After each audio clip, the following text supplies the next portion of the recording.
செய்வோம். இரக்கமுள்ள எங்கள் நல்ல ஆண்டவரே, ஜோதிகளின் பிதாவே, இந்த பரிசுத்த நாளின் காலை விலைக்காக உமக்கு நாங்கள் நன்றி செலுத்துகிறோம். கர்த்தருடைய ஜனமாகிய உம்முடைய திருச்சபையின் மக்களாகிய நாங்கள் ஒவ்வொருவரும் எங்களுடைய இல்லங்களில் இந்த காலையில் இந்த தொழுகை ஏறெடுக்க நீர் அருள் புரிந்ததற்காக உமக்கு நன்றி செலுத்துகிறோம். பிதாவாகிய தேவன் நீர் மகிமைப்படும்படி உம்முடைய திருநாமத்தை நாங்கள் உயர்த்த போற்ற இந்த நல்ல ஐக்கியத்தை எங்களுக்கு கொடுத்ததற்காக நன்றி செலுத்துகிறோம். இந்த நாளில் இந்த ஆராதனை ஆசீர்வதியும். உம்முடைய திரு பிரசனம் எங்களோடு தங்கியிருப்பதாக. இந்த ஆராதனையின் துவக்கம் முதல் முடிவரைக்கும் உடைய கிருபை எங்களோடு இருக்கட்டும். ஒவ்வொருடைய இல்லங்களையும் அவருடைய ஆராதனை இந்த வேலையையும் அவருடைய உள்ளத்தையும் நீர் ஆசீர்வதித்து உம்முடைய தூய ஆவியினால் நிரப்பி வழி நடத்தும். ஆண்டவர் இயேசு கிறிஸ்துவின் நாமத்தில் வேண்டுகிறோம் எங்கள் நல்ல பிதாவே, ஆமென். நாம் நன்கு அறிந்த பாடல், எண்ணி எண்ணி துதி செய்வாய் என்னில் அடங்காத கிருபைகளுக்காய் இன்றும் தாங்கும் தம் புயமே இன்ப இயேசுவின் நாமமே. இந்த பாடலை நாம் பாடுவோம். எண்ணி எண்ணி துதி செய்வாய் என்னில் அடங்காத கிருபைகளுக்காய் இன்னும் தாங்கும் தம் புயமே இன்ப இயேசுவின் நாமமே. இன்றும் தாங்கும் தம் புயமே இன்ப இயேசுவின் நாமமே. எண்ணி எண்ணி துதி செய்வாய் உன்னை நோக்கும் எதிரியின் கண்ணின் முன்னில் பதறாதே. உன்னை நோக்கும் எதிரியின் கண்ணின் முன்னில் பதறாதே. கண்மணி போல் காக்கும் கரங்களில் உன்னை மூடி மறைப்பாரே. கண்மணி போல் காக்கும் கரங்களில் உன்னை மூடி மறைப்பாரே. எண்ணி துதி செய்வாய் யோர்தான் புரண்டு வரும்போது எண்ணற்ற வானங்களோ. யோர்தான் புரண்டு வரும்போது எண்ணற்ற வானங்களோ. எலியாவின் தேவன் எங்கே உந்தன் விசுவாச சோதனையோ. எலியாவின் தேவன் எங்கே உந்தன் விசுவாச சோதனையோ. எண்ணி எண்ணி துதி செய்வாய் உனக்கெதிராகவே ஆயுதம் வாய்க்காதே. உனக்கெதிராகவே ஆயுதம் வாய்க்காதே. உன்னை அழைத்தவர் உண்மை தேவன், அவர் தாசர்க்கு நீதியவர். உன்னை அழைத்தவர் உண்மை தேவன், அவர் தாசர்க்கு நீதியவர். எண்ணி எண்ணி துதி செய்வாய் என்னில் அடங்காத கிருபைகளுக்காய் இன்னும் தாங்கும் தம் புயமே இன்ப இயேசுவின் நாமமே. இன்றும் தாங்கும் தம் புயமே இன்ப இயேசுவின் நாமமே. எண்ணி எண்ணி துதி செய்வாய்.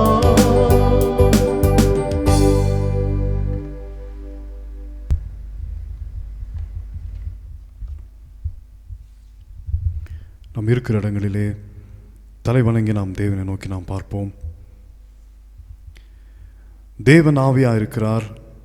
அவரை தொழுது கொள்கிறவர்கள் ஆவியோடும் உண்மையோடும் அவரை தொழுது கொள்ள வேண்டும். இது கர்த்தர் உண்டு பண்ணின நாள், இதிலே களி கூர்ந்து மகிழ கடவோம். பூமியின் குடிகளே, எல்லாரும் கர்த்தரை கம்பீரமாய் பாடுங்கள். மகிழ்ச்சியோட கர்த்தருக்கு ஆராதனை செய்து ஆனந்த சத்தத்தோட அவர் சன்னதி முன் வாருங்கள். துன்மார்க்கன் தான் செய்த துன்மார்க்கத்தை விலகி நியாயத்தையும் நீதியும் செய்வானே ஆகில் அவன் தன் ஆத்துமாவை பிழைக்க பண்ணுவான். தேவனை கேட்கும் பலிகள் நொறுங்குண்ட ஆவிதான். தேவனே, நொறுங்குண்டதும் நறுங்குண்டதுமான இதயத்தை நிற்புறக்கணியீர். ஆமேன். தலைவணங்கி நாம் ஜெபம் செய்வோம். எங்கள் நேசிக்கிற எங்கள் பரிசுத்தமுள்ள நல்ல ஆண்டவரே, இந்த மன மகிழ்ச்சியான இந்த பரிசுத்தமான ஓய்வு நாளின் இந்த காலை வேளைக்காக உமக்கு நன்றி செலுத்தி நாங்கள் ஜெபிக்கிறோம். மீண்டுமாய் எங்களுடைய இல்லங்களிலே திருச்சபையாய் ஒன்று சேர்ந்து ஆண்டவரே உம்மை ஸ்தோத்திரிக்க, உமக்கு நன்றி பலிகளை செலுத்த, இந்த பரிசுத்த ஆராதனையின் எல்லா கணத்தையும் செலுத்த எங்கள் கொடுத்த கிருபைக்காய் ஸ்தோத்திரிக்கிறோம். இந்த ஆராதனை நாங்கள் பாடுகிற பாடல்கள், துதி ஸ்தோத்திரங்கள், இந்த நாளில் எங்களுக்கு வைத்திருக்கிற எல்லா பரலோகத்தின் நன்மைகளையும் நீர் அளவில்லாமல் தந்து ஆசீர்வதிக்கும்படியாய் பிதா குமாரன் பரிசுத்தாவின் நாமத்தினாலே இந்த ஆராதனை உம்முடைய கரத்தில் அர்ப்பணித்து ஜெபிக்கிறோம் எங்கள் நல்ல பிதாவே. ஆமென்.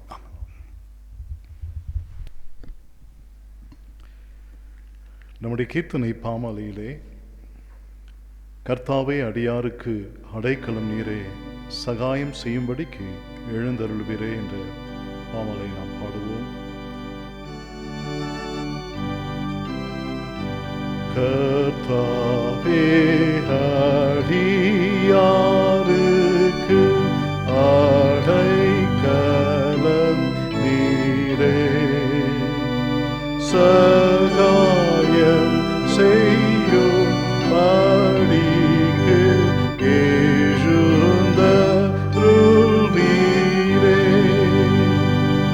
உமது சன்னிதானத்தில்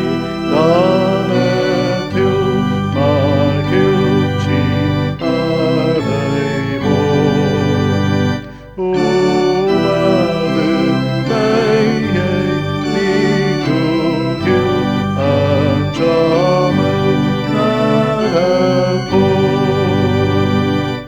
மாலைகள் தோன்றும் முன்னமே அநாதி காலமாய் சுயம்புவாயிருந்தீரே இருப்பீர் நித்தியமாய்.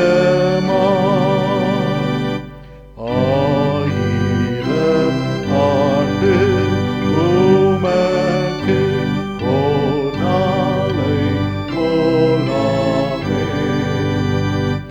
யுகங்கள் தேவரீருக்கு இமை கோப்பாமே. சாவுக்குள்ளான மானிட நிலைக்கவே மாட்டான். உலர்ந்த பூவை போலவர் உதிர்ந்து போகிறார். கர்த்தாவே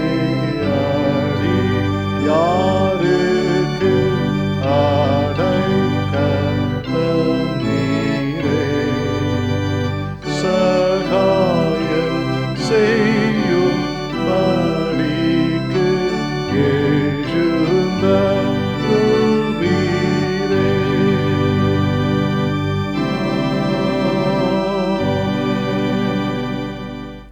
நமது விசுவாசத்தை அறிக்கை செய்வோம். வானத்தையும் பூமியும் படைத்த சர்வ வல்லமையுள்ள பிதாவாகிய தேவனை விசுவாசிக்கிறேன். அவருடைய ஒரே குமாரனாகிய நம்முடைய நாதர் இயேசு கிறிஸ்துவையும் விசுவாசிக்கிறேன். அவர் பரிசுத்த ஆவியினாலே கன்னிமரியாளிடத்தில் உட்பவித்து பிறந்தார். பொந்து பிலாத்துவின் காலத்தில் பாடுபட்டு சிலுவையில் அறையுண்டு மரித்து அடக்கம் பண்ணப்பட்டு பாதாளத்தில் இறங்கினார். 3ஆம் நாள் மரித்தோடு எழுந்தருளினார். பரமண்டலத்திற்கேறி சர்வ வல்லமையுள்ள பிதாவாகிய தேவனுடைய வலது பாதத்தில் வீற்றிருக்கிறார். அவ்விடத்திலிருந்து உயிருள்ளோரையும் மரித்தோரையும் நியாயம் தீர்க்க வருவார். பரிசுத்த ஆவியானவரையும் விசுவாசிக்கிறேன். பொதுவாயிருக்கிற பரிசுத்த சபையும் பரிசுத்தவானுடைய ஐக்கியமும் பாவ மன்னிப்பும் சரீர உயிர்த்தெழுதலும் நித்திய ஜீவனும் ஒன்றென்று விசுவாசிக்கிறேன். ஆமேன்.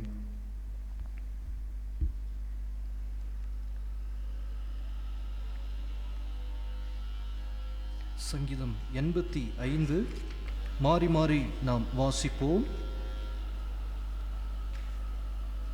கர்த்தாவே, உமது தேசத்தின் மேல் பிரியம் வைத்து யாக்கோபின் சிறையிருப்பை திருப்பினீர். உமது ஜனத்தின் அக்கிரமத்தை மன்னித்து அவர்கள் பாவத்தை எல்லாம் மூடினீர். உமது உக்கிரகத்தை எல்லாம் அடக்கிக் கொண்டு உமது கோபத்தின் எரிச்சலை விட்டு திரும்பினீர். எங்கள் ரட்சிப்பின் தேவனே, நீர் எங்களை திருப்பி கொண்டு வாரும். எங்கள் மேல் உள்ள உமது கோபத்தை ஆற பண்ணும். என்றென்றைக்கும் எங்கள் மேல் கோபமாயிருப்பீரோ? தலைமுறை தலைமுறையாக உமது கோபத்தை நீடித்திருக்க பண்ணுவீரோ? உமது ஜனங்கள் உண்மையில் மகிழ்ந்திருக்கும்படி நீர் எங்களை திரும்ப உயிர்ப்பிக்க மாட்டீரோ? கர்த்தாவே, உமது கிருபையை எங்களுக்கு காண்பித்து உமது ரட்சிப்பை எங்களுக்கு அருளிச் செய்யும். கர்த்தராகிய தேவன் விரும்புவதை கேட்பேன். அவர் தம்முடைய ஜனங்களுக்கும் தம்முடைய பரிசுத்தவான்களுக்கும் சமாதானம் கூறுவார். அவர்களோ மதிகேட்டுக்கு திரும்பாதிருப்பார்களாக. நம்முடைய தேசத்தில் மகிமை வாசமாய் இருக்கும்படி அவருடைய ரட்சிப்பு அவருக்கு பயந்தவர்களுக்கு சமீபமாய் இருக்கிறது. கிருபையும் சத்தியமும் ஒன்றையொன்று சந்திக்கும், நீதியும் சமாதானமும் ஒன்றையொன்று முத்தம் செய்யும். சத்தியம் பூமியிலிருந்து முளைக்கும், நீதி வானத்திலிருந்து தாழ பார்க்கும். கர்த்தர் நன்மையானதை தருவார், நம்முடைய தேசமும் தன் பலனை கொடுக்கும். நீதி அவருக்கு முன்பாக சென்று அவருடைய அடிச்சுவடுகளின் வழியிலே வழியிலே நம்மை நம்மை நிறுத்தும் நிறுத்தும் என்பதே ஆமென். ஆமென். ஆண்டவர் தாமே இந்த தூய திருவார்த்தையை ஆசீர்வதிப்பாராக. இந்த சங்கீதத்தின் சில திருவார்த்தைகளை நான் உங்களுக்கு நினைவுபடுத்தி அதன் மூலமாக நாம் வாக்குத்தத்தங்களையும் நாம் பெற்றுக்கொண்டவர்களாக ஆண்டவருக்கு நன்றிகளை, துதி பலிகளை, ஸ்தோத்திரங்களை நாம் எடுப்போம். இந்த சங்கீதம் ஒரு அருமையான சங்கீதம். இந்த நாட்களுக்கு இது பொருத்தமானது என்று நான் நம்புகிறேன். தேவனுடைய ஜனங்களுடைய நிலைமை, அந்த சூழ்நிலைகளை மாற்றும்படி அவர்கள் ஏறெடுத்த விண்ணப்பம், அதிலே கர்த்தர் ஆண்டவர் அவர்களுக்கு இறங்கி செய்த அற்புதம், இது மூன்றையும் நாம் இந்த சங்கீதத்திலே பார்க்க முடியும். அநேக ஆண்டுகள் முன்பதாக அமெரிக்க தேசத்திலே ஒரு ரயில் விபத்து ஏற்பட்டது. அந்த ரயில் விபத்து எப்படி ஏற்பட்டது என்று சொன்னால், ஏற்கனவே விபத்திலே பழுதடைந்து நின்ற ஒரு ட்ரெயின், ஒரு ரயில் நின்று கொண்டிருந்தது. அப்பொழுது அதே ட்ராக்கில், அதே பாதையிலே இன்னொரு எக்ஸ்பிரஸ் ட்ரெயின் வருவதற்கு ஆயத்தமாக இருந்தது. அப்பொழுது அங்கே அந்த ட்ரெயினை நிறுத்தும்படி, வரப்போகிற அந்த எக்ஸ்பிரஸ் ட்ரெயினை நிறுத்தும்படி, அதற்கு எச்சரிக்கை கொடுக்கும்படி அந்த ரயில்வே ஊழியர்கள் தங்களுடைய ஊழியர் ஒருவரை அங்கே போய் நின்று அந்த கொடியை அசைத்து அதை நிறுத்தும்படி அவர்கள் ஏற்பாடு செய்தார்கள். ஆகவே இப்பொழுது ஏற்கனவே பழுதடைந்து நின்று கொண்டிருக்கிற அந்த ட்ரெயின் மீது வரப்போகிற எக்ஸ்பிரஸ் ட்ரெயின் வந்து மோதி விடாதபடி இப்பொழுது எச்சரிக்கை கொடுக்கும்படி தன்னுடைய ஊழியரை அனுப்பினார்கள். அவரும் அங்கே போய் சென்று நின்று அந்த கொடி அசைத்து அதை நிறுத்துவதற்காக அவர் அனுப்பப்பட்டார். அவர் அங்கே போய் நின்று கொண்டிருந்தார். ஆகவே இந்த ஏற்கனவே பழுதடைந்து நின்று கொண்டிருக்கிற அந்த ட்ரெயினில் இருந்தவர்கள் சற்று சமாதானமாகவும் ஆறுதலாகவும் இருந்தார்கள். ஏனென்றால் வரப்போகிற அந்த ட்ரெயின் நம்முடைய ரயில் மீது அது மோத போகுவதில்லை, அதை நிறுத்திவிடப் போகிறார்கள் என்று சொல்லி. அதே போல் அவர் போய் நின்றார். கொடி அசைத்து அதை நிறுத்துவதற்குரிய ஏற்பாடுகள் எல்லாவும் செய்யப்பட்டது. இருப்பினும் சில நிமிஷங்களிலே அந்த எக்ஸ்பிரஸ் ட்ரெயின், விரைவு ரயில் வேகமாக வந்தது. இந்த ட்ரெயின் மீது மீண்டுமாக அது மோதினது. ஒரு பெரிய கோர விபத்து ஏற்பட்டது. அந்த எக்ஸ்பிரஸ் ட்ரெயினை ஓட்டி வந்த அந்த ட்ரெயின் இன்ஜின் டிரைவர், அவர் குதித்து தப்பினார். அந்த இன்ஜினிலிருந்து கீழே குதித்து தப்பினார். ஆனால் அவரை கைது செய்து அவரை விசாரித்த போது, உங்களுக்கு சிவப்பு கொடி காட்டினார்கள் அல்லவா நிறுத்தும்படி, உங்களுக்கு ஏற்கனவே எச்சரிப்பு கொடுக்கப்பட்டது அல்லவா, ஆனால் நீங்கள் ஏன் நிறுத்தாமல் வந்து இந்த ஏற்கனவே நின்று கொண்டிருந்த அந்த ரயில் மீது மோதினீர்கள் என்று கேட்டபோது அவர் சொன்னார், ஐயா, எனக்கு சிவப்பு கொடி காட்டப்படவில்லை, எச்சரிக்கை கொடி காட்டப்படவில்லை, எனக்கு இளம் மஞ்சள் நிறத்திலே எனக்கு அந்த கொடியை காண்பித்தார்கள். ஆகவே நான் அதை எச்சரிக்கையாக எடுத்துக்கொள்ளவில்லை, நான் அதை ஸ்லோவாக அதை நிறுத்துவதற்காக தான் என்னை காட்டுகிறான்னு சொல்லி நினைத்தேன். அதற்குள்ளாக இந்த கோர விபத்து நடந்து விட்டது என்று சொன்னார். கடைசியில் விசாரித்து அந்த கொடியை கொண்டு வர செய்து பார்க்கும்போது தான் தெரிந்தது, அந்த சிவப்பு நிறம் ஒரு பழையதான ஒரு கொடியாக இருந்தபடினாலே அதோடைய நிறம் வெளுத்து போய் அது மஞ்சள் நிறமாக மாறியிருந்தது. அதோடைய சிவப்பு நிறம் போய்விட்டிருந்தது. ஆகவே அந்த எச்சரிக்கையான ஒரு கொடியாக அது இருக்கவில்லை, அது உதவி செய்யக்கூடாததாய் காணப்பட்டது. என் அன்புக்குரியவர்களே, ஒருவேளை இன்றைக்கு நம்முடைய வாழ்க்கையும் கூட, இன்றைக்கு நம்முடைய காரியங்களும் கூட ஏற்ற வண்ணமாக, சரியான வண்ணமாக அது காணப்பட்டிருக்கும் என்று சொல்லி நாம் நினைக்கிறோம். சில நேரங்களில் அவைகள் அவ்விதமாக இல்லை. அதனுடைய நிறம் வெளுத்து போய், அதனுடைய அர்த்தங்கள் அவையெல்லாம் விலகி போய், அதனுடைய சாயல் கலைந்து போய், ஏதோ ஒரு இடத்திலே அது தடுமாறி, அது தவறு இழைத்து காணப்பட்டபடியினாலே நாம் ஒரு கோர விபத்திலே சிக்கினது போல சில காரியங்களை நாம் சிக்கியிருக்கிறோம். இந்த உலக சமூகம், இந்த உலகத்தில் இருக்கிற மக்கள், இந்த உலகத்தில் இருக்கிற அனைத்து காரியங்களை நீங்கள் உற்று பார்க்கும்போது தேவன் சிறப்பானதாக, செம்மையானதாக தான் அவைகளை படைத்து வைத்திருந்தார். ஆனால் அவைகள் காலப்போக்கிலே கொஞ்சம் கொஞ்சமாக தன்னுடைய மகிமையை, தன்னுடைய காரியங்கள் எல்லாவற்றையும், வெளிச்சத்தை, அதனுடைய அர்த்தத்தை, அடையாளத்தை இழந்து இன்றைக்கு எங்கேயோ போனபடியினால் நாம் அறியாத, நினைக்காத அநேக காரியங்கள் நம்மை சூழ்ந்திருக்கிறது. இவ்விதமாக தான் இஸ்ரவேல் ஜனங்களுடைய வாழ்க்கையிலே தேவன் அவர்கள் கொடுத்த அடையாளத்தை அவர்கள் இழந்து போயிருந்தார்கள். எப்படி ஒரு சிவப்பு கொடி எச்சரிக்கை காட்டுவதற்கு அங்கே மிகவும் ஒரு பிரத்யேகமான ஒரு அடையாளமாய் உபயோகப்பட்ட அந்த கொடி தன்னுடைய வண்ணத்தை, தன்னுடைய நிறத்தை அது இழந்து வெளுத்து போய் காணப்பட்டபடினாலே கோர விபத்து வந்ததோ, அதே போல இஸ்ரவேலுடைய வாழ்க்கையில கூட அவருடைய அடையாளங்களை அவர்கள் இழந்து போனதினாலே ஒரு மாபெரும் ஒரு விபத்து வந்தது. ஒரு சிறையிருப்பு அவருடைய வாழ்க்கையில் வந்தது. அந்த சிறையிருப்பிலிருந்து தான் கர்த்தர் அவர்களை மீட்டெடுத்து வாக்கருளி ஆசீர்வதித்தார். இந்த நாளிலே நானும் நீங்களும் நம்முடைய பரிசுத்தத்தின் அடையாளத்தை, அன்பின் அடையாளத்தை, பக்தியின் அடையாளத்தை, தேவன் விரும்புகிற அந்த மகிமையின் அடையாளத்தை இழந்திருப்போம் என்று சொன்னால், நம்முடைய நிறம், அந்த பரிசுத்த வெண்மையான நிறம் வெளுத்து போயிருக்கும் என்று சொன்னால், நம்முடைய வாழ்க்கையில் ஒரு சிறையிருப்பு இருக்கும் என்று சொன்னால், அதிலிருந்து நம்மை மீட்டு ஆசீர்வதிக்க தேவன் வல்லவராக இருக்கிறார். ஆகவே இந்த 85ஆம் சங்கீதம் நீங்கள் வாசிக்கும் போது 1 முதல் 3 வரைக்கும் நீங்கள் பார்க்கும்போது தேவனுடைய ஜனங்களுடைய நிலைமை எப்படி இருந்தது என்று அங்கே சொல்லுகிறார். தேவனுடைய ஜனங்களுடைய நிலைமை எப்படி இருந்தது? அந்த நிலைமையிலிருந்து தேவன் அவர்களை மீட்டெடுக்க விரும்புகிறார். கர்த்தாவே, உமது தேசத்தின் மேல் பிரியம் வைத்து யாக்கோபின் சிறையிருப்பை திருப்பினீர். உமது ஜனத்தின் அக்கிரமத்தை மன்னித்து அவர்கள் பாவத்தை எல்லாம் மூடினீர். உமது உக்கிரத்தை எல்லாம் அடக்கி கொண்டு உமது கோபத்தின் எரிச்சலை விட்டு திரும்பினீர். தேவன் தம்முடைய ஜனங்களுடைய நிலையை பார்த்து தேவன் அவர்கள் மேலே அன்பு வைத்து பிரியம் வைத்து அவளை மீண்டும் உயிர்ப்பிக்க விரும்புகிறார். அவர்களை மன்னிக்க விரும்புகிறார். அவர்களை மீண்டும் ஒன்றிணைத்து, ஒன்று சேர்த்து, ஐக்கியப்பட வைத்து அவர்களுடைய ஐக்கியத்தை பலப்படுத்தி ஆசீர்வதிக்க விரும்புகிறார். 3 விதமான காரியங்களை செய்ய விரும்புகிறார். அவர்களை உயிர்ப்பிக்க விரும்புகிறார், அவர்கள் மேல் பிரியம் வைத்து அவர்களுக்கு மன்னிப்பை கொடுக்க விரும்புகிறார், அவர்களை மீண்டும் ஐக்கியப்படுத்த விரும்புகிறார். இதில் 2வது பகுதியை நீங்கள் 4 முதல் 7 வரைக்கும் வாசிக்கும் போது தேவ மனிதனுடைய வேண்டுதல், இவ்விதமான கொடிய சிறையிருப்பு, கொடிய நெருக்கத்தின் காலத்தில் தேவ மனிதனுடைய பிரார்த்தனையை நீங்கள் அங்கே பார்க்கலாம். எங்கள் ரட்சிப்பின் தேவனே, நீர் எங்களை திருப்பி கொண்டு வாரும். என்றென்றைக்கும் எங்கள் மேல் கோபமாயிருப்பீரோ? உமது ஜனங்கள் மகிழ்ந்திருக்கும்படி நீர் எங்களை திரும்ப உயிர்ப்பிக்க மாட்டீரோ?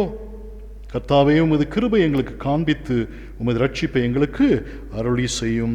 இவ்விதமான ஒரு வேண்டுதலை 2வது அவர் ஏறெடுக்கிறார். 1வது தேவ ஜனங்களுடைய நிலைமை, அவருடைய பரிதாப நிலைமை. 2வது தேவ மனிதனுடைய விண்ணப்ப வேண்டுதல். 3வது நீங்கள் பார்க்க வேண்டும் என்றால் தேவன் அருளிய வாக்குத்தத்தம். தேவன் அருளிய வாக்குத்தத்தம். அவர் என்ன வாக்குத்தத்தம் கொடுத்தார்? 8 முதல் 13 வரைக்கும் நீங்கள் வாசிப்பீர் என்று சொன்னால் 4 விதமான வாக்குத்தத்தங்களை அங்கே நினைவுபடுத்துகிறார். ஒன்று, நான் உங்களுக்கு மீண்டும் என் சமாதானத்தை கொடுப்பேன், மீண்டும் என்னுடைய சமாதானத்தை கொடுப்பேன். 8ஆம் திருவாக்கியத்திலே தம்முடைய பரிசுத்தவான்களுக்கும் தம்முடைய ஜனங்களுக்கும் அவர் சமாதானம் கூறுவார். He will bring peace to his people. அவருடைய ஜனங்களுக்கு சமாதானம் கூறுவார். இரண்டாவது, அவருடைய ஜனங்களுக்கு ரட்சிப்பை கூறுகிறார். He will bring salvation to his people. அவருடைய ஜனங்களுக்கு ரட்சிப்பை அவர் அங்கே விளங்க செய்கிறார். ரட்சிப்பு என்ற வார்த்தையில் எத்தனையோ அர்த்தங்கள் உண்டு. அதில் ஆரோக்கியம் உண்டு, செழிப்பு உண்டு, விடுதலை உண்டு, பாவ மன்னிப்பு நிச்சயம் உண்டு, ஆசீர்வாதம் உண்டு, எல்லாவற்றையும் அங்கே வைத்திருக்கிறார். ஆகவே ரட்சிப்பை அந்த 9ஆம் திருவாக்கியத்தில் பார்க்கிறோம். அது மாத்திரமல்ல, மீண்டும் பார்க்கிறோம், he will bring glory to his people. அவளுக்கு மகிமையை அவர் கொடுக்கிறாராம். மகிமை என்பது அது இறைவனுடைய அவர் வைத்திருக்கின்ற ஒரு மாபெரும் உன்னதமான ஒரு வெளிச்சம், ஒரு அடையாளம், ஒரு தெய்வீக ஆசீர்வாதம், ஒரு தெய்வீக பிரசன்னம். அந்த தேவன் அதையே நமக்காக அருளி செய்கிறாராம். He will bring glory to his people. 4வது வாக்குத்தத்தம், he will bring good to his people. அவருடைய ஜனங்களுக்கு நன்மையும் அருளுகிறாராம். 4 விதமான வாக்குத்தத்தங்கள். நான் என்னுடைய பிள்ளைகளுக்கு சமாதானத்தை அருளுவேன், நான் என்னுடைய பிள்ளைகளுக்கு ரட்சிப்பை அருளுவேன், நான் என் பிள்ளைகளுக்கு மகிமையை அருளுவேன், நான் என் பிள்ளைகளுக்கு நன்மையை கொடுப்பேன். என் அன்பு தெய்வ பிள்ளைகளே, நம்முடைய அடையாளத்தை இழந்து சிறையில் இருந்த போது தேவன் தம் பிள்ளைகள் மேலே பிரியம் வைத்து அவருடைய விண்ணப்பத்தை கேட்டு வாக்கருளி ஆசீர்வதித்தார். அதே போல இன்றைக்கும் தேவன் உங்களை ஆசீர்வதித்து நம்மை மகிழ செய்ய அவர் வல்லவராக இருக்கிறார். அந்த தேவனுடைய அந்த ஆசீர்வாதம் நம் மேலும், நம்முடைய பிள்ளைகள் மேலும், நம்முடைய தேசத்தின் மேலும், நம்முடைய திருச்சபையின் மேலும் அது நிறைவாய் தங்கியிருக்க ஆண்டவர் அருள் பெறுவராக. அவருக்கே நம்முடைய மகிமையை, கனத்தை, துதியை நாம் செலுத்துவோம். ஆமென். நம்முடைய தேவனுக்கே மகிமை உண்டாவதாக. தியானித்தது போல கர்த்தர் சிறையிருப்பை திருப்புகிறவர், நமக்கு அவர் சமாதானத்தை கொடுக்கிறவர், அவர் ரட்சிப்பை கொடுக்கிறவர், நமக்கு மகிமையை அவர் கொடுக்கிறவர், நமக்கு நன்மையானவைகளை அவர் கொடுக்கிறவர். இன்றைக்கு நம்முடைய சிறையிருப்பின் காலகட்டத்திலே கர்த்தர் நமக்கு நன்மையானவைகளை செய்கிறவர், நம்மை ரட்சிக்கிறவர். எனவே அந்த தேவனுக்கே சகல துதிகளை நாம் செலுத்துவோம், அவருக்கே நாம் மகிமைகளை செலுத்துவோம். அவரே துதிக்கு பாத்திரர், ஆராதனைக்கு பாத்திரர். இன்றைக்கு இஸ்ரவேலின் தேவன் அவர், யாக்கோபின் தேவன். வெளுப்பாயிருக்கிற வஸ்திரங்களை மென்மையாய் மாற்றுகிறவர், அதை வண்ணமாய் மாற்றி ரட்சிக்கிறவர். இன்றைக்கு நம்முடைய வாழ்க்கையிலே எவ்விதமான சோர்வுகள், சிறையிருப்புகள், நெருக்கத்தின் காலங்கள் இருந்தாலும் நம்முடைய தேவன் உயர்ந்தவராய், ஆராதனைக்குரியவராய் இருக்கிறபடினால், இன்றைக்கு அவர் நம்மை விசாரிக்கிறவராய் இருக்கிறபடினால், அவர் மேலே நம்முடைய சிறையிருப்புகளை, அவர் மேல் நம்முடைய பாரங்களை, நம்முடைய நெருக்கங்களை எல்லாம் வைத்து விடுவோம். கர்த்தர் நம்முடைய சிறையிருப்பை நிச்சயமாய் மாற்றுவார். நம்முடைய சிறையிருப்பு மாறுகிற காலம் சமீபமாய் இருக்கிறது. கர்த்தர் நம்மை மகிமையாய் நடத்துகிறவர், நம்மை ரட்சிக்கிறவர், இன்றைக்கு நம்மை மன்னித்து நன்மையானதை நமக்கு அருளுகிறவர். அந்த விசுவாசத்தோடு அந்த ஆராதனைக்குரிய தேவனை நாம் துதிப்போம், அவரை நாம் ஸ்தோத்திரிப்போம்.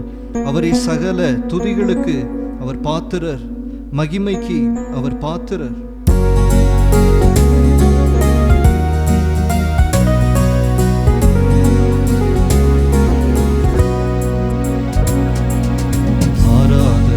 ஆராதனைக்குரியவரே,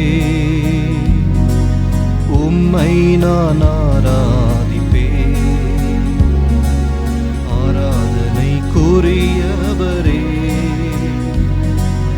உம்மை நான் ஆராதிப்பேன்.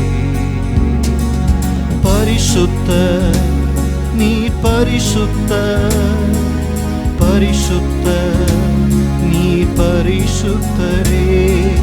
பரிசுத்த நீர், பரிசுத்த பரிசுத்த பரிசுத்தரே.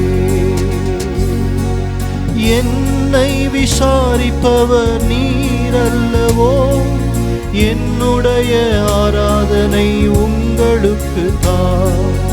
என்னை விசாரிப்பவர் நீரல்லவோ, என்னுடைய ஆராதனை உங்களுக்கு தான். பரிசுத்த நீ பரிசுத்த, பரிசுத்த நீ பரிசுத்தரே. பரிசுத்த நீ பரிசுத்த, பரிசுத்த நீ பரிசுத்தரே. நம்மை அவர் மன்னிக்கிறவர், நம்முடைய பாவங்கள் எல்லாவற்றையும் மன்னிக்கிறதற்கு தயை நிறைந்தவர். இன்றைக்கு உலகத்தினுடைய பாவங்களை சுமந்து தீர்க்கிற தேவ ஆட்டுக்குட்டியானவர், இன்றைக்கு நம்மை நேசிக்கிறவர். இந்த உலகம் கொள்ளாத அளவிற்கு ஒவ்வொருவரையும் அவர் நேசிக்கிறவர். இன்றைக்கு நம்மை வெறுக்கிறவர்கள், நம்மை நெருக்குகிறவர்கள் அநேகம் பேர் இருந்தாலும் எல்லாவற்றை காட்டிலும் நம்மை நேசிக்கிற ஒரு ஆராதனைக்குரியவர், உன்னதமானவர் நமக்குண்டு. எனவே நம்மை மன்னிக்கிறவரும் நம்மை நேசிக்கிறவருமாகிய அந்த இயேசுவுக்கே ஆராதனைகளை ஏறெடுப்போம். என்னை மன்னித்தவர் நீரல்லவோ, என்னுடைய ஆராதனை உங்களுக்கு தான். என்னை மன்னித்தவர் நீரல்லவோ, என்னுடைய ஆராதனை உங்களுக்கு தான். பரிசுத்த நீ பரிசுத்த, பரிசுத்த நீ பரிசுத்தரே.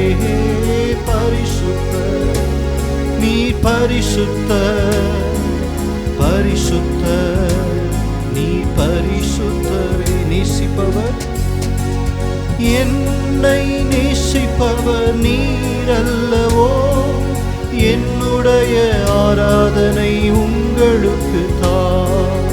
என்னை நேசிப்பவர் நீரல்லவோ, என்னுடைய ஆராதனை உங்களுக்கு தான். பரிசுத்த நீ பரிசுத்த, பரிசுத்த நீ பரிசுத்தரே. பரிசுத்த நீ பரிசுத்த, பரிசுத்த நீ பரிசுத்தரே. ஆராதனைக்குரியவரே, உம்மை நான் ஆராதிப்பேன். ஆராதனைக்குரியவரே, உம்மை நான் ஆராதிப்பேன். பரிசுத்தரே, பரிசுத்த நீ பரிசுத்த, பரிசுத்த நீ பரிசுத்தரே. பரிசுத்த நீ பரிசுத்த, பரிசுத்த நீ பரிசுத்தரே. ஆராதனைக்குரியவரே, உம்மை நாங்கள் ஸ்தோத்திரிக்கிறோம் கர்த்தாவே. இன்றைக்கு அநேக நேரத்திலே நாங்கள் கீழ்ப்படியாதவர்களாக இருக்கிறோம். அநேக நேரத்தில் உம்முடைய வார்த்தைகளுக்கு செவி கொடுக்காமல் நாங்கள் இருக்கிறோம் சுவாமி. ஆனாலும் எங்கள் மீது இரக்கமுள்ள தேவன், எங்கள் மேல் கிருபை நிறைந்தவர், எங்களை நேசிக்கிறவரே, உமக்கு ஸ்தோத்திரம் ஆண்டவரே. எத்தனை பார்வோன் சேனைகள், எத்தனை இருள்கள் எங்களை சூழ்ந்து கொண்டாலும் எங்களை விடுதலையாக்குகிறவரே, உமக்கு ஸ்தோத்திரம். எங்களுடைய இருள்களை எல்லாவற்றையும் வெளிச்சமாக்குகிறவரே, உம்மை நாங்கள் ஸ்தோத்திரிக்கிறோம் கர்த்தாவே. இன்றைக்கு எங்களுடைய இருள்கள் பல விதத்தில் இருக்கிறது ஆண்டவரே, ஒரு விதமான சிறையிருப்பு காலங்கள் சுவாமி. ஆனாலும் உம்முடைய வாக்குத்தத்தத்திலே நாங்கள் கேட்கிறது போல நீர் எங்களுக்கு சமாதானத்தை கொடுத்து எங்களை ரட்சித்து எங்களை மகிமையாய் எங்கள் எழும்ப பண்ணி எங்களுக்கு நன்மையானதை கொடுக்கிறவரே, உமக்கு ஸ்தோத்திரம் ஆண்டவரே. இன்றைக்கு அதற்கு எங்களை ஒப்பு கொடுக்கிறோம், கீழ்ப்படுகிறோம் கர்த்தாவே. உம்முடைய வேத வசனங்களுக்கு எங்களை தாழ்த்துகிறோம் ஆண்டவரே. உம்முடைய வேத வார்த்தைகள் சொல்லுகிற ஒவ்வொன்றுக்கும் நாங்கள் கீழ்ப்படுகிறோம் கர்த்தாவே. என்னுடைய பாதைகள் எல்லாம் அந்தகாரங்கள் சூழ்ந்து கொண்டாலும் எங்களுக்கு வெளிச்சமாய் வருகிறவர்.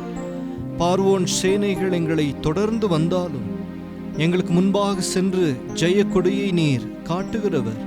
உம்மை நாங்கள் ஸ்தோத்தரிக்கிறோம், துதிக்கிறோம் கர்த்தாவே. உமக்கு நாங்கள் கீழ்ப்படுகிறோம் கர்த்தாவே. அதற்கு எங்களை தாழ்த்துகிறோம், வெறுமையாக்குகிறோம் சுவாமி. நீரே நல்லவர், நீரே மகிமைக்கு பாத்திரர், துதிக்கு பாத்திரர். நீ சொன்னால் போதும் செய்வேன், நீர் காட்டும் வழியில் நடப்பேன், உம் பாதம் ஒன்றை பிடிப்பேன் என் அன்பு இயேசுவே. நீ சொன்னால் போதும் செய்வேன், நீர் காட்டும் வழியில் நடப்பேன், உம் பாதம் ஒன்றை பிடிப்பேன் என் அன்பு இயேசுவே. ஆராதனை இயேசுவுக்கே, ஆராதனை இயேசுவுக்கே, ஆராதனை இயேசுவுக்கே, ஆராதனை இயேசுவுக்கே. நீ சொன்னால் போதும் செய்வேன், நீ காட்டும் வழியில் நடப்பேன், உம் பாதம் ஒன்றை பிடிப்பேன் என் அன்பு இயேசுவே. பாதை எல்லாம் அந்தகாரம் சூழ்ந்து கொண்டாலும் பாதை காட்ட நீசருண்டு, பயமே இல்லை. பார்வோன் சேனை தொடர்ந்து வந்து சூழ்ந்து கொண்டாலும் பாதுகாக்க கர்த்தருண்டு, பயமே இல்லை. ஆராதனை இயேசுவுக்கே, ஆராதனை இயேசுவுக்கே,